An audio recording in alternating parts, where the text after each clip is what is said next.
আপনারা সবাই IELTS এর স্পিকিং এ যেকোনো প্রশ্নের উত্তরে ইয়েস না বলে এই শব্দগুলো বলে খুব সহজেই আপনাদের স্কোর বুস্ট করতে পারবেন। যেমন exactly. Do you think every child should listen to their parents? Exactly. তারপর every offspring should obey their parents because they are the most mature persons and well wishers in their lives. তারপরে আপনারা খুব সহজেই বলতে পারেন precisely. Should youngsters do social work for their society? Precisely. Youths are very energetic and enthusiastic. Therefore, they can contribute to society for better welfare.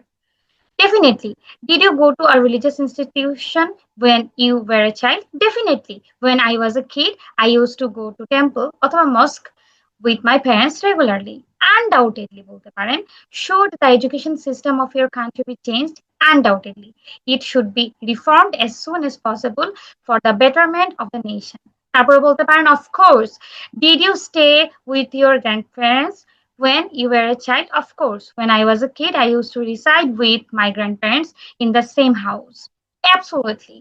Do you think child marriage should be prohibited? Absolutely. It is harmful to any nation. Obviously. Did you participate in the extracurricular activities when you were in school? Obviously. I tried to take part in every sport and agricultural activity when I was at school. Certainly. Should smoking be banned in your country? Certainly, because it is dangerous for not only health but also financial. No doubt. Do you think your country has a strong sports sector to represent your country globally? No doubt. My country has some great athletes who have the ability to represent our nation on any international platform. Thank you.